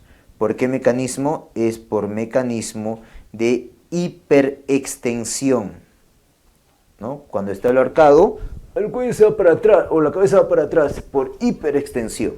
¿Ya? Ese es el mecanismo por el cual se da esta fractura del ahorcado. ¿Ya? Doctor, es una fractura de base inestable. ¿Ya? Inestable. ¿Correcto? Pero a pesar de ser clasificada como una fractura inestable, lesiona muy poco la médula espinal. Suele estar muy poco lesionada la médula espinal. ¿Ok? Ya. La fractura del odontoides, doctor. La fractura del odontoides hay tres tipos. Tipo 1, tipo 2, como estás viendo ahí, y tipo 3. ¿Ya? ¿De qué depende? Del trazo de fractura. Entonces, el tipo 1 es cuando se fractura por encima del ligamento transverso. Te acordarás, pues, voy a agrandarlo, ¿ok? Acá está la apófisis odontoides, ¿no? Mira, acá está la apófisis odontoides, ¿ok? Por acá pasa el ligamento transverso, ¿correcto? Entonces, por acá, o sea, este es el ligamento transverso, ¿correcto? Ya, mira, digamos que este es mira mi mano, ¿ya? Hoy lo voy a hacer acá mejor. Mira, acá lo voy a dibujar, luego lo voy a borrar, ¿ya? Mira, digamos que este es el arco posterior del Jefferson, o el arco del C1. Este es el C1. De acá hasta acá va a discurrir lo que es el ligamento transverso, ¿correcto? Y por abajo va a venir, pues, por abajo viene, con otro color lo voy a poner, con rojito, por abajo, ¿ya? Viene, pues, acá la apófisis odontoides, ¿correcto? ¿No? De esta manera. ¿Ya? Así viene la apófisis odontoides. Ahí está, así. ¿Qué te parece? ¿Ya? Entonces, lo que está por encima, o sea, esta sección de acá, ¿ya? Esto, lo que está por encima del ligamento transverso, eso viene a ser, pues, doctores, la fractura del odontoides tipo 1, como estamos viendo acá en la imagen, mira. Fractura acá, acá, por ejemplo, ¿ya? Muy bien, voy a borrar. Ahora sí, ¿ya? El tipo 2, doctores, recuerda que es aquel que se da en la base, como estás viendo, del odontoides. Ahí estás viendo, ¿no? La base del odontoides, claramente. Y la tercera es cuando el trazo de fractura llega hacia el cuerpo, ¿no? Del C2. Trazo de fractura llega al cuerpo del C2, o sea, del atlas. Llega a su cuerpo, o sea, a este nivel. Lo voy a agrandar para que lo veas. Ahí está. Mira, llegó acá. ¿Ok? Ese es tipo 3, ¿ya? Esta fractura de odontoides tipo 1 es una fractura estable. Esta es inestable y esta también es inestable. ¿Correcto? Estable, inestable, inestable. ¿Ya? Muy bien. Ahora, hay otras fracturas que también debes recordar, que es la fractura de columna dorsolumbar. ¿Ya? Muy bien. Para esto tengo que acordarte que hay dos clasificaciones. La clasificación de la AO y la clasificación de Dennis. La clasificación de la AO lo divide así. Hay tipo A, tipo B y tipo C. El tipo A, doctores, se le llama por compresión. Por compresión. ¿Correcto? Este es por distracción. ¿Correcto? Y este es por torsión. ¿Ya? Cada uno de ellos se divide en tipo 1, tipo 2, tipo 3. O sea, puede haber un A1, A2, A3, B1, B2, B3, C1, C2, C3. ¿Correcto? Ya. El A, que si bien A1, A2, A3, ¿qué cosas son? Ok, esta es una compresión y siendo el A1 de tipo de impactación. Porque se impactan nada más. Un cuerpo vertebral con otro cuerpo vertebral. Se impactan. ¿Ya? El tipo 2, doctores, es división. División. ¿Por qué? Porque ya se ve dos pedazos, este y este. Estos dos pedazos de una vértebra, un cuerpo vertebral. División. El otro es en estallido. Estallido. ¿Por qué? Porque se ve pedazos de fractura pequeñitos. ¿Correcto? Varios pedazos de fractura. Distracción. La distracción puede haber el B1, ¿en qué consiste? Es una fractura posterior, comienza de atrás, ¿ok? Y ligamentaria, o sea, solamente se va a romper ligamentos. El tipo 2, ¿no? Es posterior también, pero que ya afecta más fractura de la vértebra, ¿correcto? O sea, ósea, ¿ya? Y la 3 es una de tipo anterior, o sea, la fractura comienza desde adelante, se abre de adelante. Recuerda que distracción es abrirse. El B1 y B2 se abren por atrás, solamente que el B1 rompe ligamentos y el B2 rompe hasta hueso. En cambio, el B3 es que se abre por delante, ¿ya? Distracción. La torsión, doctores, en lo que es C1, ¿qué color pongo? Rojito, ¿ya? El C1 es aquel A más una torsión, con torsión. Ese es el A. El B, mejor dicho, el C2 es un B con torsión. ¿Ya? El C1 es un A con torsión. El C2 es un B con torsión. Y el C3 es el cizallamiento con torsión. Cizallamiento con torsión. Cizallamiento con torsión. ¿Correcto? Muy bien. Esa es la clasificación de la AO. No preguntan hace tiempo eso, pero igual te lo dejo ahí. La clasificación de Dennis es porque Dennis planteó columnas. Hay una columna anterior, una columna media y una columna posterior. La anterior va desde el borde anterior del cuerpo vertebral hasta la línea media del cuerpo vertebral. La media va de la línea media del cuerpo vertebral hasta el borde posterior del cuerpo vertebral. Y de ahí hasta la puntita, hasta la apófisis sifoides, es la columna posterior. ¿Correcto? Ya. Bueno, dependiendo dónde se da esa lesión, Denis habla así, en la columna anterior, en la columna media o en la columna posterior. Ahora, pero también Denis menciona que hay 3 o 4 tipos de columnas, ¿correcto? O discúlpame, de lesión, de injurias, que sería por compresión, ¿correcto? 2, por estallido, ¿ok? 3, flexión, distracción, flexo-distracción, y 4, fractura, luxación. Luxofractura. Por compresión, estallido, flexo-distracción y fractura, luxación. ¿Correcto? Muy bien. Pero para esta lesión o injuria o fractura dorsolumbar, ¿ok? Hay otra clasificación, el famoso TLIX. Acá ponle, el famoso TLIX. Doctor, ¿qué es eso? Es el score TLIX. Score de severidad y clasificación de injuria toracolumbar. Nuevamente, severidad y clasificación de injuria toracolumbar. Así se llama el score, ¿ok? En la cual plantea pues 3 parámetros. El estado, ¿ok? La morfología y el estado neurológico. ¿Correcto? Muy bien, ¿ya? Ahora, doctor, ¿cuándo digo, no, que acá es 0, que acá es 2, que acá es 3? Fácil, doctor. Cuando este 0 está intacto. El 2 te lo puedo poner así, como que hay sospecha o es indeterminado. O sea, hay sospecha o es indeterminado, ¿correcto? Que haya injuria. Y acá sí hay injuria. Ahí es puntaje 3. ¿Correcto? Muy bien. La morfología es parecido a todo lo que estamos hablando. Acá el 1 le das puntaje de 1 cuando es compresión. Le das puntaje de 2 cuando es estallido. ¿Correcto? Acá cuando es traslación, ¿correcto? O también le puede decir rotación. Y el cuarto, doctores, es la distracción. O sea, la separación. ¿Ok? O sea, 1 punto, 2 puntos, 3 puntos, 4 puntos, dependiendo del tipo de injuria, la morfología de la injuria. Y acá es el estado neurológico. Acá es cuando está intacto, 0 puntos cuando es intacto, correcto, no hay ningún problema. Acá cuando hace clínica radicular. Acá cuando haya lesión de médula, injuria medular o lesión medular. Mira, acá es 3 puntos, ¿ah? Lesión medular incompleta. Y acá 2 puntos, cuando es lesión, 2 puntos, ¿ah? No es 4, 2 puntos es.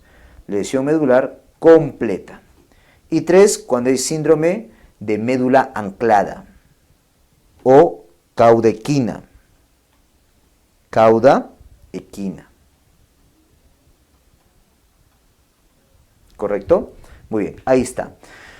Doctor, ahora, dependiendo de lo que tú saques en estos 3 parámetros, ¿correcto? Los sumas y te da un puntaje. Si es menos de 4, no requiere cirugía. Si es de 4, puede, como no puede, requerir cirugía. Y si es más de 4, definitivamente requiere manejo quirúrgico. Esos son los resultados del score de TLIX, ¿ok? Para injuria tóraco-lumbar, ¿ya? Muy bien, vamos. Muy bien, terminemos con esta que son de malformaciones, ¿ok? Avanzamos, ahí está. 3 malformaciones vamos a ver acá, con rojito. Encefalocele, espina bífida e hidrocefalia. Doctor, ¿qué cosa es el encefalocele? Fácil, es un defecto en el cierre craneal. En el cierre craneal, que obviamente lo vamos a ver en la línea media, ¿correcto? Doctor, ¿qué es la espina bífida? La espina bífida es algo parecido, es un defecto del cierre, ¿correcto?, de la columna vertebral. También se va a ver en la línea media, obviamente, ¿ok? Muy bien, y la hidrocefalia, doctor, ¿cómo lo puede definir? Como un aumento del líquido cefalorraquídeo en los ventrículos laterales, ¿correcto? Hidrocefalia. Muy bien, ahora veamos tipos. ¿Qué tipo puede tener encefalocele? Eso va a depender de la ubicación, ¿correcto? Hay un tipo, por ejemplo, este de acá, que es el tipo frontal. Ese es el nasoetmoidal, ¿correcto? Este es el parietal y este es el occipital. 4 tipos de encefalofeles de acuerdo a la ubicación.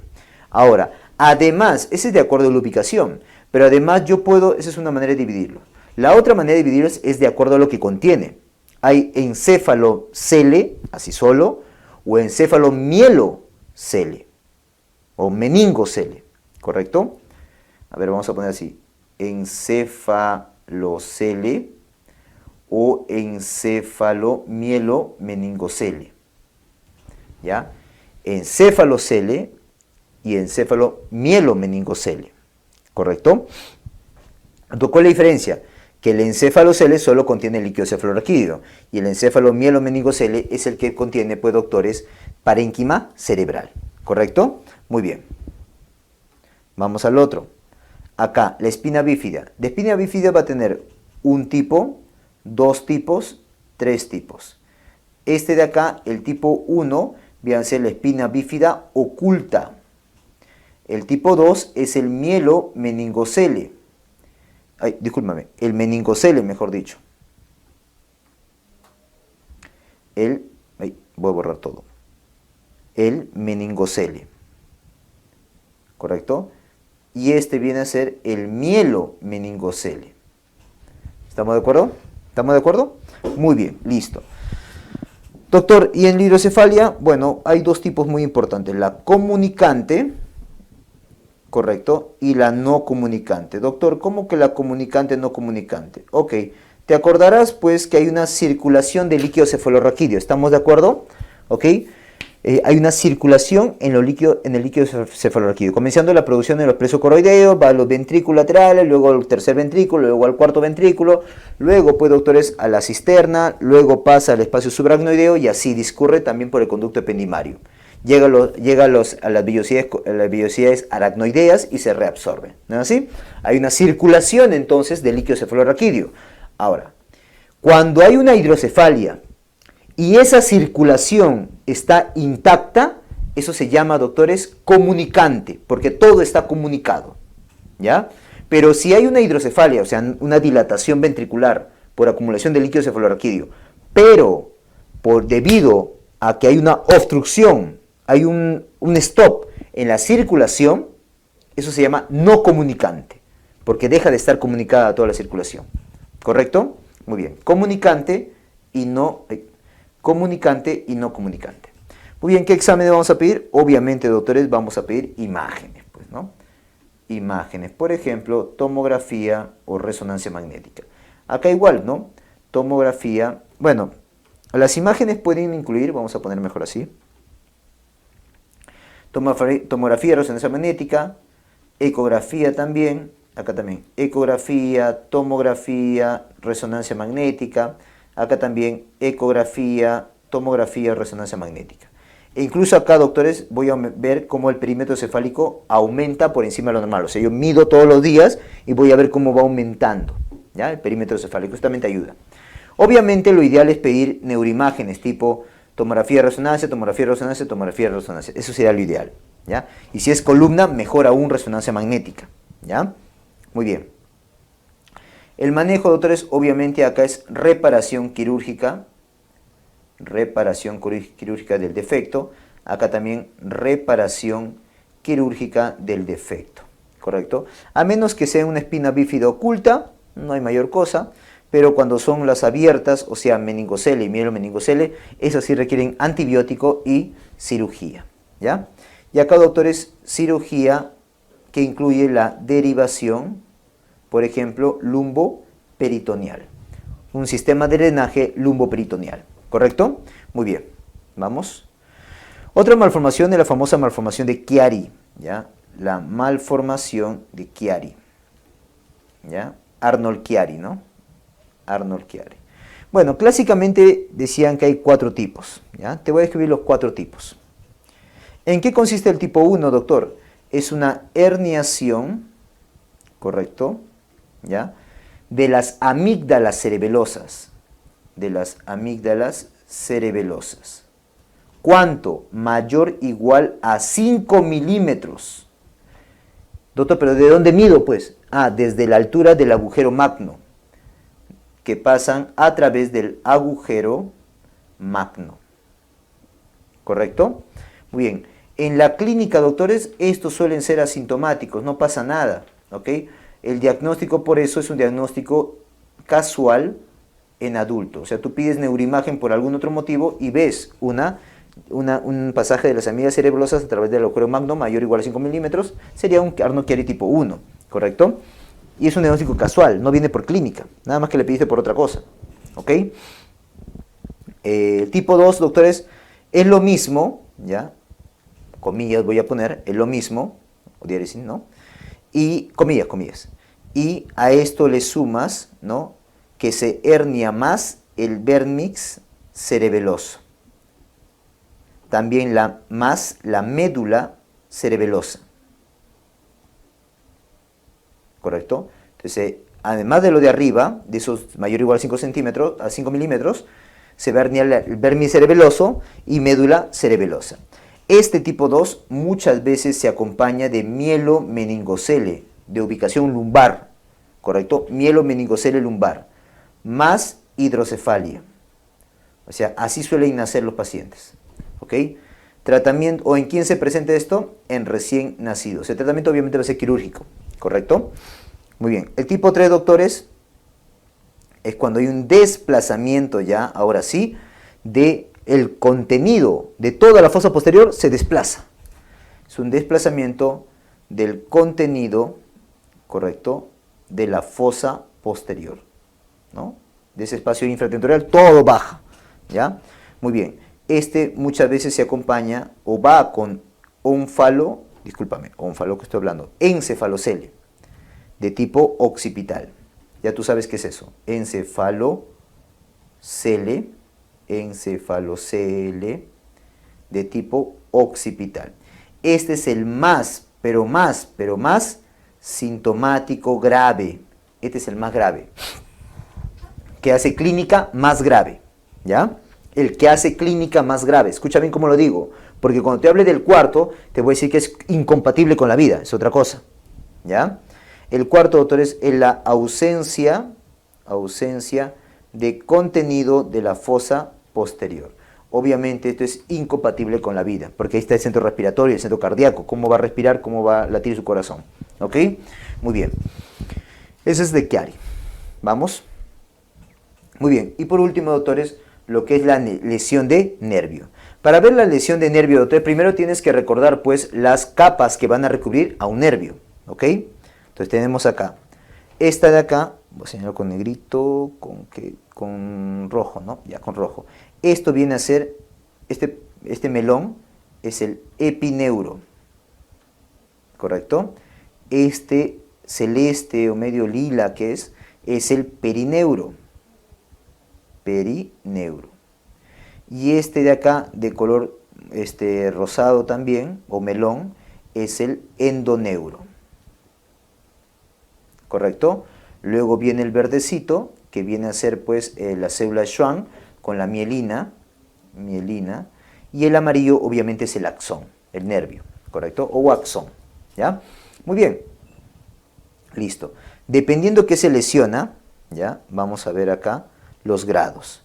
Hay una clasificación de Seddon y la clasificación de Sunderland, ¿correcto? Según la clasificación de Seddon, te habla de la siguiente... sí, es lo siguiente. La neuropraxia, la axonotmesis, ¿correcto? Y la neurotmesis, ¿correcto? Neuropraxia, axonotmesis y neurotmesis, ¿ok? Que equivale al grado 1 de Sunderland, al grado 2 de Sunderland, por acá hay un grado 3, grado 4, y el grado 5 equivale a la neurotmesis de Seddon. Ya, doctor, pero ¿qué se ha lesionado? Ok, miren, doctores, la lesión grado 1 o neuropraxia es cuando se lesiona la mielina, o sea, este verdecito de acá, ¿correcto? ¿Ok? Por ejemplo, este de acá sería grado 1. Grado 1. O bueno, grado 1 de Sunderland, ¿no? o neuropraxia, cuando la lesión es de la mielina. ¿Correcto? Muy bien. Lo otro, grado 2 o axonomesis, es cuando se lesiona la mielina, pero ya el axón. Esa es la axonomesis, lesión del axón. Luego viene grado 3, 4, este es el grado 2. Ahora el grado 3 y el grado 4. ¿Ya? El grado 3 es porque ya se está lesionando, ¿qué cosa? Mira, pues este melón de acá, ¿qué era ese melón? La endoneuro. Entonces acá se lesiona el endoneuro. Y el 4 es porque se lesiona el azulito, este y este. ¿Qué era el azulito? El perineuro. Perineuro. Y luego, doctores, el grado 5 es cuando se lesiona ahora este de acá, este melón, que dijimos que era el epineuro. Lesión del epineuro. Ya, ¿qué debes acordarte? En la clínica, ¿ok?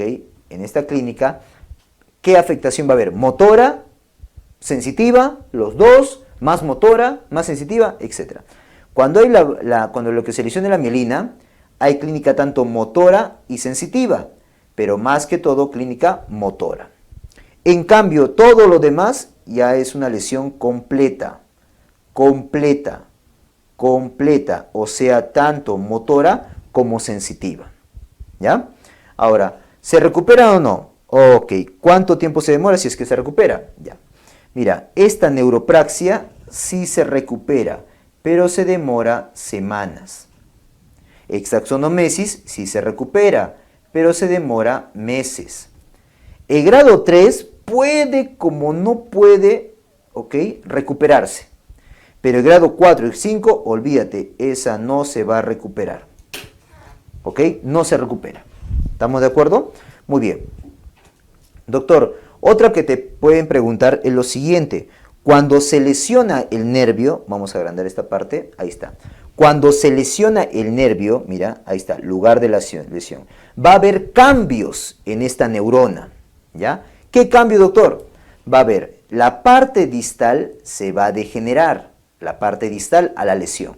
Esta parte distal, esa degeneración de la parte distal, se le llama degeneración anterograda, mejor dicho, waleriana. Anterogrado waleriana. También se degenera la parte proximal, eso se llama degeneración retrógrada, esa no tiene epónimo, es una degeneración retrógrada. Y también va a haber cambios en el soma. Estos cambios en el soma se le llama cromatolisis. ¿En qué consiste la cromatolisis? Incluye, 1, la edematización del soma, o sea, de este soma se va a hinchar. La ubicación 2, ubicación extrínseca del núcleo, el núcleo, este de acá se pone extrínseco, ¿correcto? 3, hay una desintegración de los cuerpos de Nils, ¿ok? Desintegración del cuerpo de Nils. Y 4, aumento del número de mitocondrias, ¿ok? Nuevamente entonces, se dematiza o se vuelve tumefacto el núcleo, el soma mejor dicho. 2, el núcleo se pone excéntrico, ¿ya? O sea, más periférico. 3, hay una desintegración o degradación de los cuerpos de Nils. Y 4, aumenta el número de mitocondrias. Esa es la cromatolisis.